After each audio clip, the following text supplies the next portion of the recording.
Hola a todos amigos, yo soy Hugo y nuevamente les doy la bienvenida al canal 13 Ingeniería.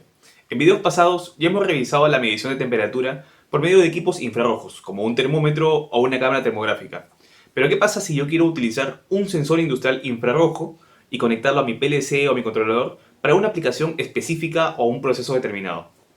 Bueno, en este video revisaremos exactamente eso y también veremos algunas consideraciones técnicas que debes tener al elegirlo. Y por supuesto, aplicaciones reales e interesantes de este dispositivo. Acompáñame. Los sensores de temperatura por infrarrojo son preferidos en la industria cuando se tiene que medir de forma rápida un objeto, pero manteniendo cierta distancia. Porque en algunas aplicaciones los productos pueden dejar de moverse por muy poco tiempo o no pueden hacerlo, y en otros el proceso mismo requiere una medición no intrusiva. Por eso, es muy aplicado en industrias que utilizan mucho calor, como la metalúrgica, las industrias de producción de vidrios, y también las que fabrican materiales y productos plásticos. Su aplicación general también se utiliza en industrias que tienen altos niveles higiénicos o que poseen materiales y productos con temperaturas específicas y en continuo movimiento, como las farmacéuticas, las de alimentos y bebidas, las automovilísticas, etc. A diferencia de los otros dispositivos de medición de temperatura con tecnología infrarroja, los sensores que se utilizan como parte de un proceso o una máquina se encuentran fijos en la aplicación específica. Estos dispositivos miden la temperatura y entregan una señal eléctrica acorde al valor de la variable, en tiempos de hasta 75 o 100 milisegundos en algunos fabricantes, con lo cual se puede esperar que la respuesta sea casi inmediata. Las señales de salida que se entreguen dependerán del dispositivo y de las opciones que maneje el fabricante, como 4 a 20 mA, 0 a 10 voltios, salidas tipo termocupla o quizá un protocolo de comunicación como el IO-Link. Pero lo que todas estas tienen en común es que son estandarizadas y listas para la conexión y lectura con un dispositivo de control, como un PLC, una ASM o un controlador. Por eso, en realidad se trata de un transmisor y no solo de un sensor, porque convierten la variable de un proceso en una señal eléctrica normalizada. Si quieres saber más de esto, ya hice un video explicando su diferencia y su link te lo dejo en la descripción.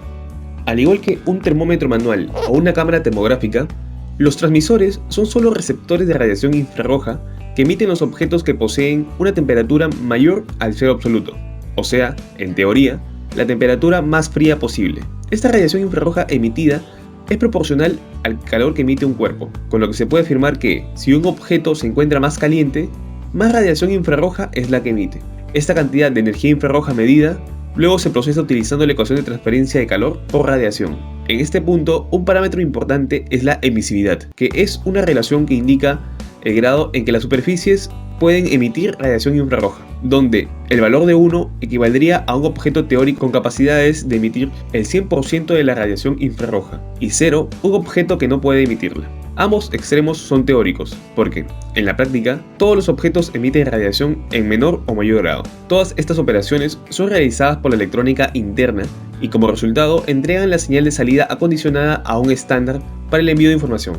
Por eso, que luego es tan fácil conectarse con un dispositivo de control. Existen consideraciones que deben ser tomadas en cuenta para realizar mediciones óptimas, desde la selección del transmisor hasta su conexión y ajuste en campo. Primero, antes que la misma tecnología, es importante saber la aplicación, ya que los transmisores tienen múltiples formas de trabajo en general. Su funcionalidad primaria es la de medir la temperatura y entregar una señal acorde y escalada, pero también puede ser utilizado como un interruptor al superar alguna temperatura límite. Incluso tienen funciones alternativas como de un avanzado sensor de proximidad que permiten saber la posición de un objeto en movimiento con una temperatura determinada. Por ejemplo, en la producción de lingotes metálicos, estos se mueven linealmente al salir de un horno, y este último debe cerrar su compuerta automáticamente. Aquí se pueden utilizar estos transmisores, con el objetivo de saber el momento exacto en el que el lingote de alta temperatura dejó de estar en la zona del horno.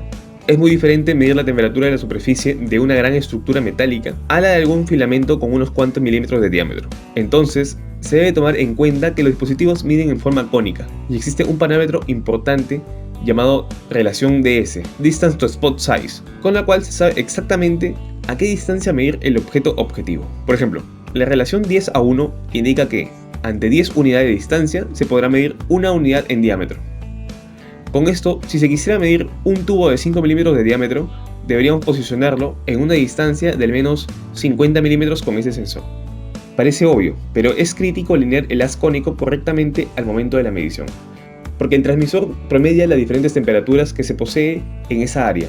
Un ajuste no adecuado resultaría en errores en el resultado, ya que es fácil involucrar a otros objetos y también medir su temperatura. Ante ello, una solución son los láseres que ya vienen acoplados en la mayoría de transmisores, como una referencia de hacia dónde se mide. También, mantener el lente limpio es importante, porque la acumulación de excesiva suciedad podría significar errores grandes. Ante este problema también existen accesorios que soplan aire comprimido directamente para limpiarlos. Por supuesto, conocer el objetivo y su superficie es muy importante al medirlo. Esto tiene relación directa con la emisividad, pues es la que dictará cuán precisa será la medición si todos los demás ajustes ya se encuentran listos.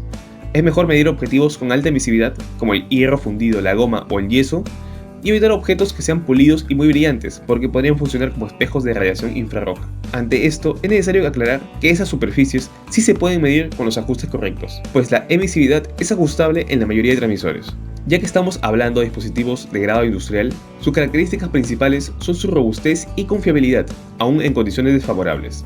En primer lugar, a pesar de medir las altas temperaturas, su medición es sin contacto y no de exponerse a tales temperaturas. Por eso, sus temperaturas de operación comúnmente llegan solo hasta 70 grados aproximadamente, lo cual aún sigue siendo un ambiente muy caliente. En segundo lugar, también es importante saber que estos resisten ante cierta cantidad de partículas de polvo y de agua, indicado como grado IP en sus especificaciones, del cual ya hice un video anteriormente y te recomiendo que lo revises. Por último, deben tener resistencia física a golpes, a vibraciones e incluso podría necesitar ser adecuado para entornos explosivos, indicado bajo una certificación ATEX. Si comparamos a esta tecnología de medición con las otras más importantes, pero que requieren contacto como las termocuplas, los RTD o los termistores, los sensores infrarrojos son los que más imprecisión poseen, llegando hasta 2 grados en el peor caso, pero también son los que más rápida respuesta tienen. Además, como ya vimos, su medición se puede efectuar en largas distancias, lo cual es su mayor ventaja, pero también puede dificultarse mucho si es que no se le dan los cuidados adecuados. Ahora veamos la parte que más me gusta, la de los ejemplos con aplicaciones industriales y reales de esta tecnología. Algunos objetos deben poseer una temperatura específica en una parte del proceso de manufactura. De esta forma se puede realizar un control de calidad continuo. En la producción de tanques de plástico, mediante la técnica de rotomoldeo, se puede monitorear la temperatura del molde, y así controlar de forma precisa el flujo de gas y con eso la potencia de la flama y el calor enviado. En la fabricación de asfalto se pueden obtener mejores resultados midiendo directamente al producto, ya que solo medir la temperatura del horno traería consigo diferencias entre ambos. En la producción de aceros, al echar el metal líquido fundido al molde, se debe comprobar si la temperatura es la adecuada. Hay que considerar que solo las termocuplas y este tipo de sensores pueden medir temperaturas tan altas, pero se prefieren a los infrarrojos porque se evita el contacto. Continuando con aceros, en la producción de lingotes, cuando están al rojo vivo y están siendo transportados, se puede utilizar un transmisor infrarrojo como un sensor de proximidad al detectar su alta temperatura. Así se puede indicar que realice una acción, como abrir una válvula para direccionar agua a presión y realizar una limpieza superficial. En los tratamientos térmicos de aceros laminados, como el galvanizado, donde se recalienta el material a una temperatura específica para brindar mejores propiedades, se puede medir continuamente la temperatura sin necesidad de detener la producción. En industrias en general, se puede monitorear la temperatura de un equipo en funcionamiento y que es crítico para el proceso productivo. Por ejemplo, un motor que falle en una línea de producción resultaría en detener tal línea y perder mucho dinero en el tiempo que tome repararlo o reemplazarlo. También aplican sistemas netamente eléctricos, como transformadores de muy alta potencia o líneas eléctricas principales. Finalmente, una aplicación que no es industrial, pero que me pareció una alternativa interesante para la detección de la fiebre antes de ingresar a un centro público, es el uso de estaciones que permiten medir la temperatura corporal sin contacto y sin necesidad de que un personal se acerque a medirla. Así, se evita aún más la exposición al COVID. En conclusión, los sensores infrarrojos son una opción muy interesante para las aplicaciones industriales. Ofrecen muchas ventajas respecto a los otros tipos de medición de temperatura, pero también tienen sus desventajas, por eso su aplicación es limitada. Espero que este video te haya gustado, pero sobre todo que te haya servido. Si fue así, déjale un me gusta y compártelo con tus amigos y compañeros. En siguientes videos revisaremos cómo funcionan los otros tipos de medición de temperatura. Así que suscríbete al canal y sígueme en las redes sociales para poder recibir este contenido. Muchas gracias, saludos y hasta el siguiente video.